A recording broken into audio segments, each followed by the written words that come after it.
We're running out of time, so I wanna get to some questions from folks before we have to get out of here. Anybody want to? Transitioning out of that, I'm curious, is there unanimity of rates from one company to another? And that's kind of leading into the question, between a traditional bank loan and 600% interest, it seems to be that there would be a lot of room to move, or, you know, just within a general free market context, for somebody to come in and charge, say, 300% and try and compete in that market. What's keeping that from happening? Is the market competitive? Or can we answer that question? I mean, I think, I'll say, first of all, that I think there's not a lot of price competition. That's one of the things that's up, is that rates are, the fees are, the interest rate is capped under state law, and the fees are pretty consistent from lender to lender. What they tend to compete on is other factors. So they may have kind of a vibe that attracts one kind of customer or another, or they may be located very near, Location. you know, so yeah, location, right? But, I mean, it's a good question about, you know, gosh, between a bank loan and 600%, if it really was 600% interest, it's a fee. So the fee and the way that you get to 600% interest is to amortize what the fee would be, what the interest rate would be if that fee were being calculated as interest. I think, and I mean, I don't want to be an apologist for the industry. I mean, obviously I'm here as an advocating for payday lending reform. But I will say, I think that what a payday lender might say is, the fee includes some risk. So the reason the fee is high is that some number of people, probably a lot of them, are going to default eventually. They are not ultimately going to pay off their loan. And so, you know, the argument that a lender probably would make would be that that fee is not, it's not pegged to an interest rate, it's pegged to my risk every time they come in, that might be the last time I see them and I may never get that principal. So that I think is why you probably wouldn't see a slide between There's not as bank much loan, room to undersell as yeah, would be I apparent. think what there are though are alternatives, like actual alternatives, where they charge an interest rate that's more like, what, it's like 20%, right? Or if it's 15%, they would like to go to 20.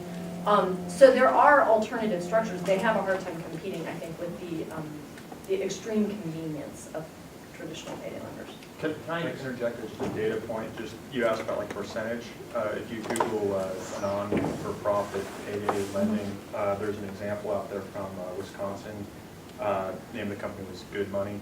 They get 252%, and this is as a non-for-profit, and it was because of the large number of just straight outright bad loans. So they still ended up, that was as good as they could get, was 252. Their goal was 18.9. Wisconsin, it's a non-profit. One of the reasons that you don't get as much price competition as you might ordinarily expect. You get a lot of price competition in the mortgage market, for example. Everybody got tables in the newspaper. You can figure out who's going to get you a slightly better deal. And 1/8% is how many people are actually going to act on. In this market, nobody gets a payday loan believing they're ever going to roll it over. They all get a payday loan thinking at the end of 2 weeks, everything's going to be fine. I'm going to get my check. I'm going to be rolling in dough. I'll pay this thing off, and I'll never see these guys again.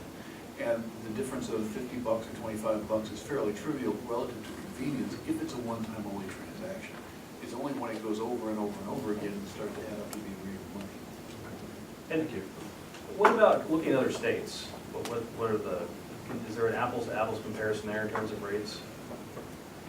Texas versus other states in terms of rate, because we have a lot more stores here, so you would think presumably. Yeah, outside of Texas, the rates are generally significantly lower. There are 15 states that have 36% or around their rate caps.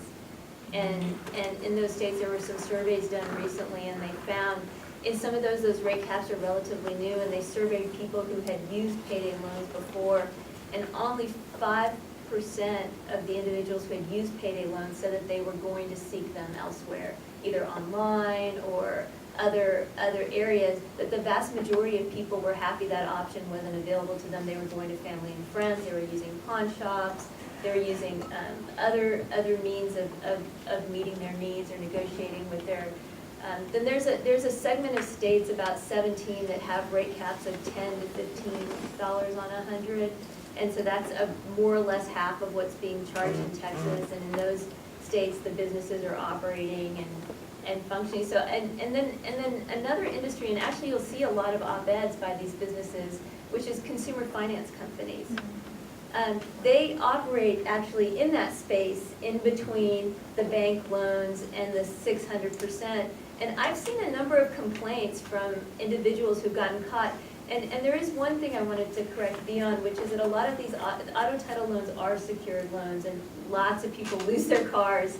You know, they're totally secured loans, and lots of people lose their cars to those loans, and still they're at 300% interest. But they're saying, you know, everybody's looking for the alternative. We're the alternative. And I've seen lots of complaints where people say, well, I went to a finance company and they only charged me, you know, 60 or 80%. How is this legal that I went to the payday lender and they charged me this outrageous rate? I mean, I think that a lot of times people walk into the payday lender and it's like Councilman Spellman said, they say, oh, it's only 15%.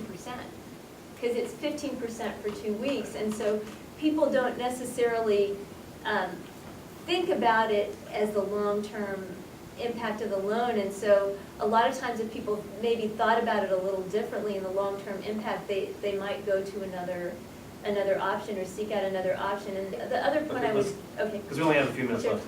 Let's take another question. I'm curious about the opposition to the bill in the legislature. Are the people who are opposed to it, is it a civil liberties issue? Is it they don't think it's the right bill that's being proposed? Is it money that was mentioned? Are you talking about legislators or? Yeah, Oh, legislators. okay. So, there's always two reasons. There's a good reason, and then there's the real reason. So the good reasons that are given are usually grounded in ideals about free markets and civil, liberties and property rights and being able to do business and respecting, adults who enter into mutually agreed upon contracts and all that kind of language and stuff. And that's why they don't like the idea of the state government setting conditions on what is appropriate. This industry has also given a lot of money to campaigns, and they have lobbyists that are walking every corner of the Capitol, every hallway, surrounding members, preaching their side of the story, and getting members to sort of see things in their framework. Ultimately, we're going to see where people stand when the bill hits the floor, if it ever gets that far. And I think with all the legwork that these different consumer advocates have accomplished, I think folks are going to have a difficult time making those kind of free market arguments. But those are the reasons why the bill may die. The bill that I'm going to bring to committee is going to be a bill that I can be proud of, but I may not have the votes to get it out of committee. Just as another fact, there was a report that came out recently, I'll get to your question, that the dollar figure for the amount of political contributions made by this industry is about $4 million between, I believe it was 2009 and 2012. So